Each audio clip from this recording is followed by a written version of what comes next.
But without further ado, I'd like to introduce the guest of honor tonight, the guy who wrote the book and the guy who really has a great message, both in his foundation and in everything that he writes, Eric Greitens.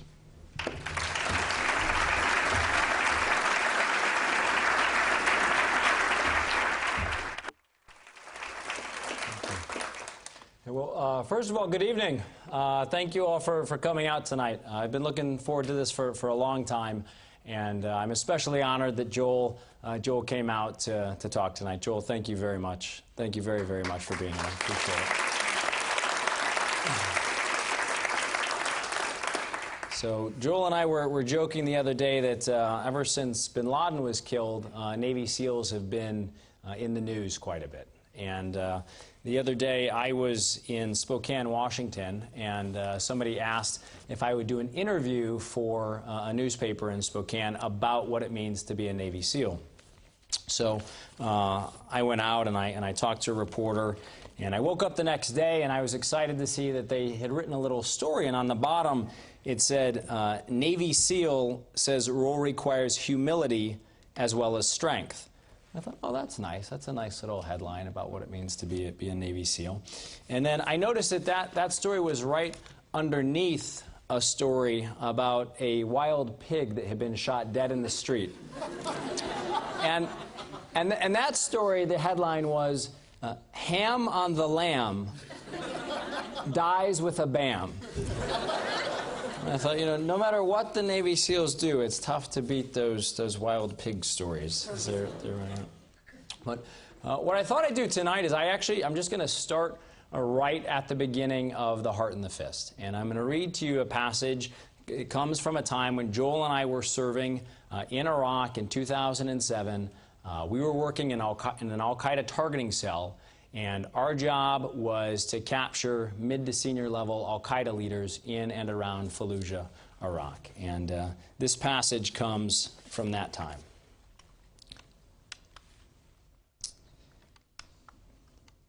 Sorry. The first mortar round landed as the sun was rising.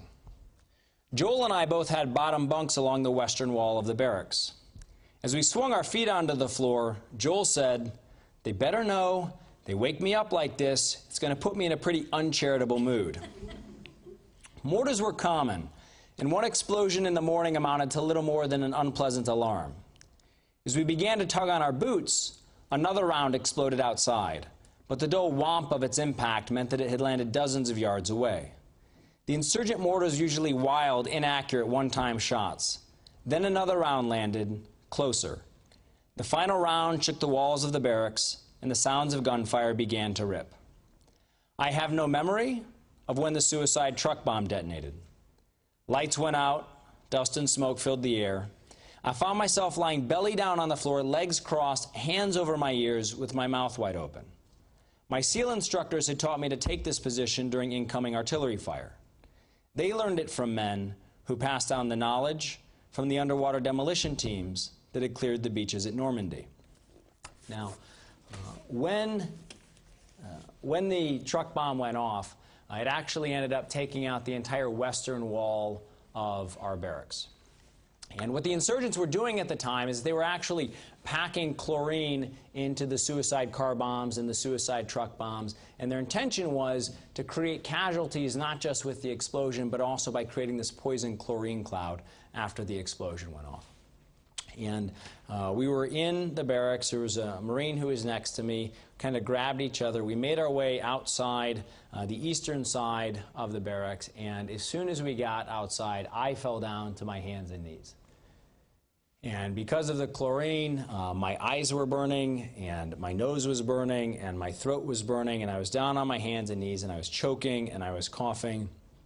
And I looked down on my uniform, and I saw that there was blood on my uniform. And so I started to pat myself down to check for an injury. I didn't feel like I was injured, but you're trained to know that sometimes a surge of adrenaline can actually mask the pain of an injury. And so I started to pat myself down again and again, and then finally I pulled my hands away and I realized it's not my blood.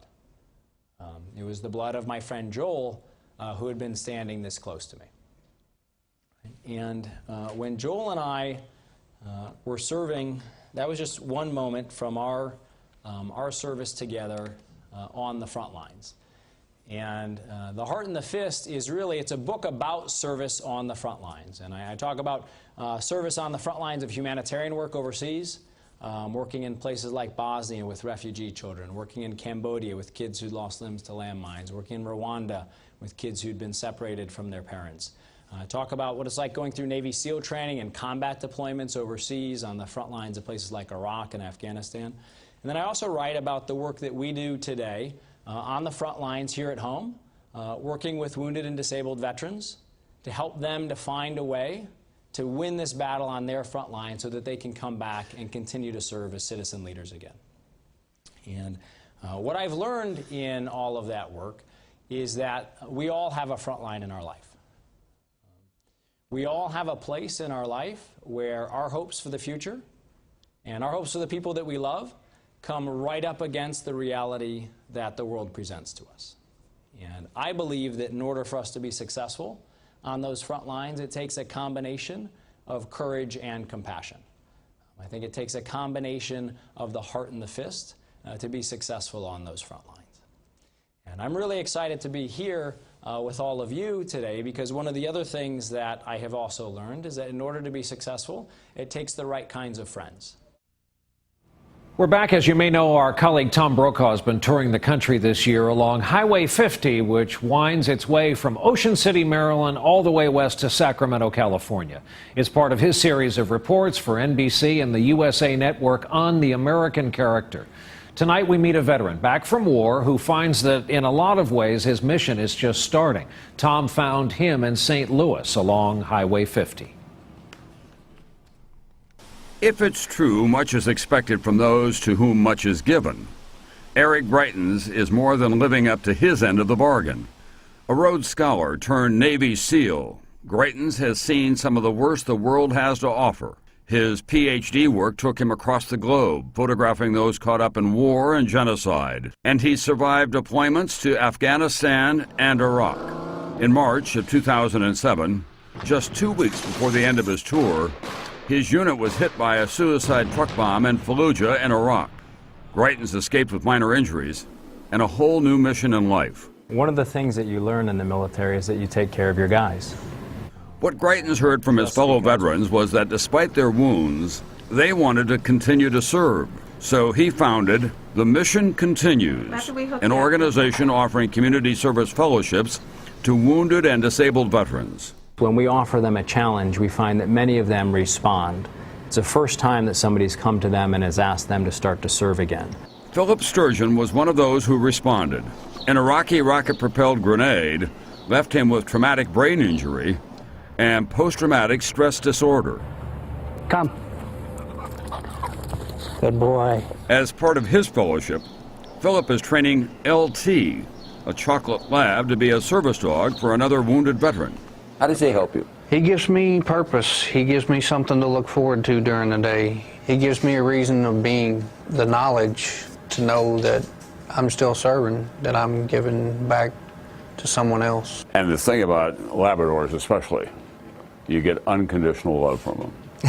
Yes, sometimes more than I want. Philip has another reason for his mission. His dad confined to a wheelchair from his tour in Vietnam. Philip wants nothing more than to see a veteran, like his dad, have the gift of a dog that he trained. Man of very few words, but a lot of pride. He's my hero. Yeah, be careful. How are you, baby? Just one of the many heroes along Highway 50.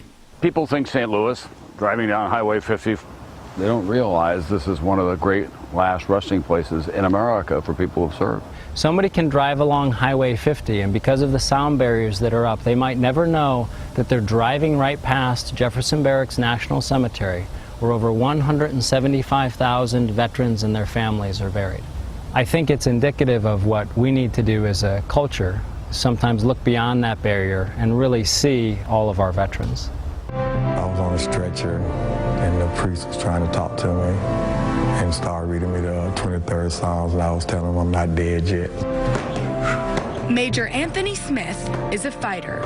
When he came home from Iraq with brain damage, missing an arm, a hip, a kidney, and half his vision, this warrior felt he was useless. But he says it was this simple question which kept him from complete despair. What do you want to do now? How are you going to continue to serve? Eric Greitens, founder of the Mission Continues, asked it of him. When Greitens returned from his tour in Iraq, he was determined to continue his mission by helping other returning soldiers. A lot of these men and women have severe post-traumatic stress disorder. They might be dealing with traumatic brain injury. They might be dealing with physical rehabilitation. And some of them, unfortunately, are in places where they're dealing with substance abuse and they're self-medicating. Greitens challenges them to reconnect with their purpose in life through a fellowship, which finds them jobs and helps them set up their own businesses. Fighting stance. For Anthony, his mission is teaching martial arts to more than 200 at-risk kids.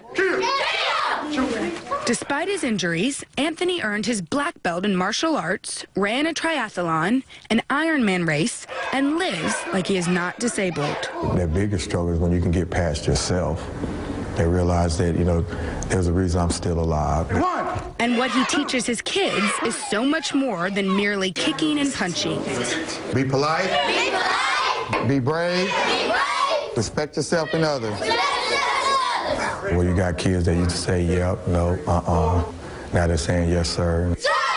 1, 2, switch side. 3, 4. 10 push-ups, let's go. When somebody tries to fight you and they pick on you too much, he teach you, like, meditation to calm down. One of the things we talked about is what? Patience, right? When you're at school, you respect yourself of what you're doing, and you respect your adults for what they're telling you, and you do it, and you don't say nothing, and you never give up. When his students' grades and behavior improve, each success is his own. You got that person where they're supposed to be at, so it makes you feel real good. This renewed mission is working for more than 1,000 returning soldiers who now have purposeful jobs. They say that while their military service has ended, their service to their country has not. An Army sergeant who works with Big Brothers Big Sisters. I've got another Army sergeant who works with the Red Cross. I've got a veteran who's working with Mothers Against Drunk Driving. I've got folks who are working with Paralyzed Veterans of America. I think that our fellows represent a great hope for this entire generation of veterans. For Anthony, helping others and healing himself. So your mission will never end? It'll never end. And Mission Continues expects to grant 150 fellowships in 2011. Willie? Jenna, what a great story. For a lot of these soldiers, the fight continues after they get home from the battlefields. Exactly. Thanks, Jenna, so much.